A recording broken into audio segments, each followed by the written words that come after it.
Tonight, Kamala Harris urging voters in the key swing state of Arizona to end the Trump era. My opponent is also making his closing argument to America. And you've probably seen a bit of it. It is an argument that is full of hate and division. It is time then to turn the page on Donald Trump. We are done with that.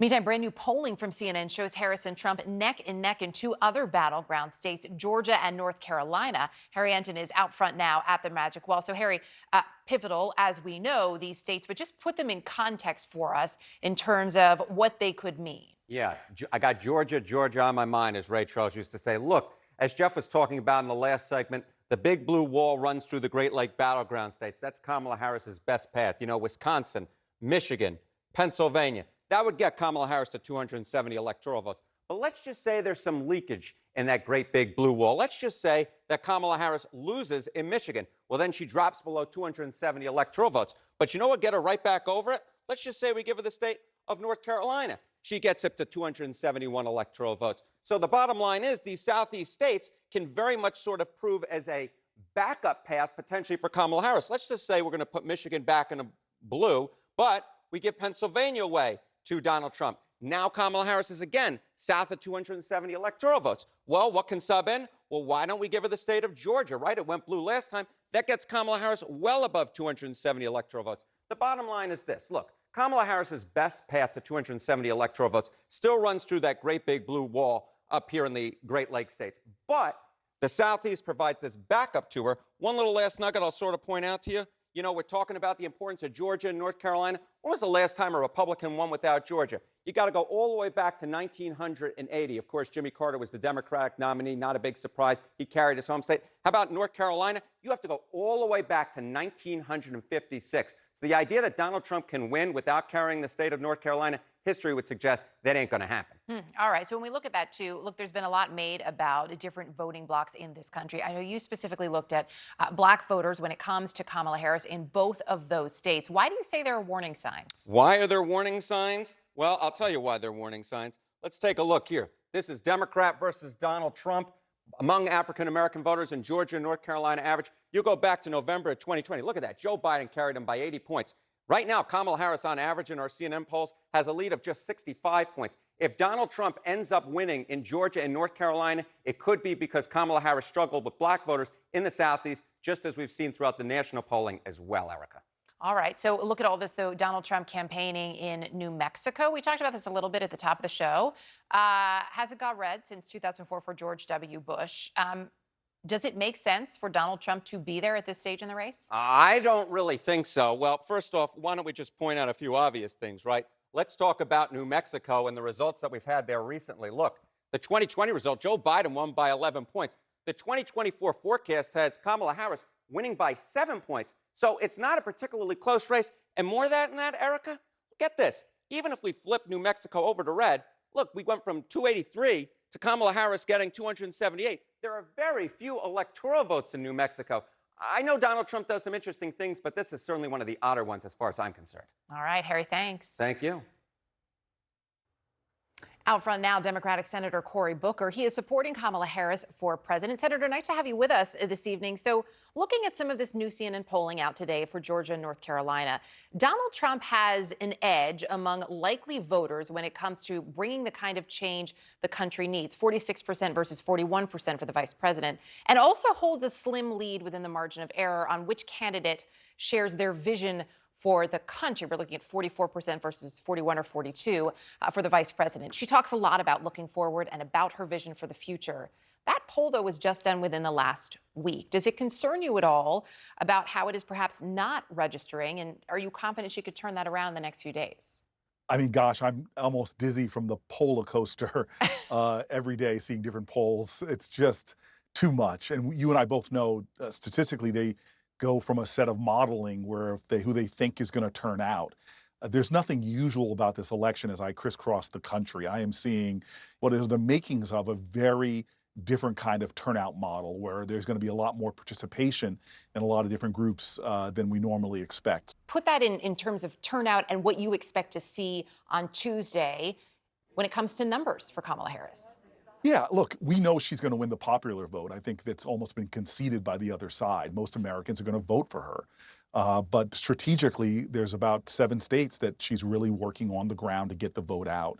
And I visited pretty much all of them and have seen just things that I really haven't seen since President Obama ran in his first time. I get people coming up to me that break down in tears just with their sense of joy or their sense of fear about what's at stake. And so I think people understand what's at stake, and that's actually moving turnout. And I tell you what, these last few days, I've heard from a lot of leaders in the Latino community who weren't as engaged, who are now downright ticked off. And I said, as Popeye says, I've had all I can stand, and I can't stand no more. Well, speaking of Latino voters, what we saw this week, there has been so much made, of course, about support among not just Latino voters, but also among Black voters. This week, actually just today, former President Obama weighing in. So he spoke on Reverend Al Sharpton's radio show just a short time ago. I want to play a little bit of what he had to say. You have in Donald Trump somebody who consistently has shown disregard to people who are not like him. I don't have to tell you, this is somebody who has made a career out of demeaning and talking about and treating people of color in ways that indicate he does not think they necessarily are full members of the American community. You know, the vice president said earlier this week on the Breakfast Club, she doesn't see any problem when it comes to support among Black men. I know you're not a fan of polling, but I'm going to throw a little bit more data at you because we do have it out new today. In averaging what we see in Georgia and North Carolina in this new CNN poll, support for Black voters, likely voters, for Kamala Harris is averaging about 65 percentage points, so above Donald Trump. But in 2020, for Joe Biden, that number was 80 percentage points. Does any of that concern you about a shift? Well, again, you and I both know polls and numbers. It really doesn't talk about what the denominator is. How big is that 65%? When the turnout goes up, you're talking a lot more people voting. And these last days, something has really shifted. I think that he really touched a longstanding ache and hurt that our communities have for being talked down to, demeaned, and degraded. It was almost like a reminder. Remember who this guy was? You remember the kind of things he's said? Going back to the Central Park Five, going back to birtherism, which he led against Barack Obama.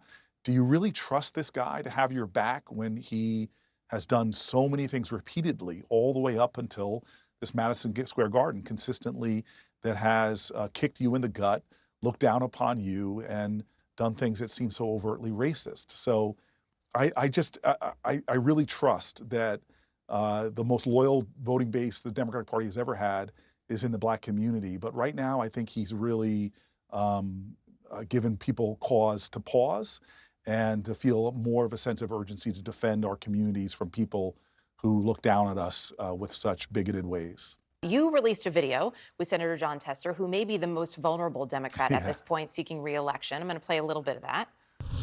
This guy will fight you. Oh.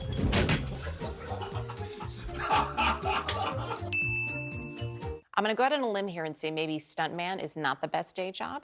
But in all seriousness, when you look at that state, right, and when we look at the state of affairs when it comes to the Senate and holding on to control, how concerned are you about that uphill climb right now for Democrats?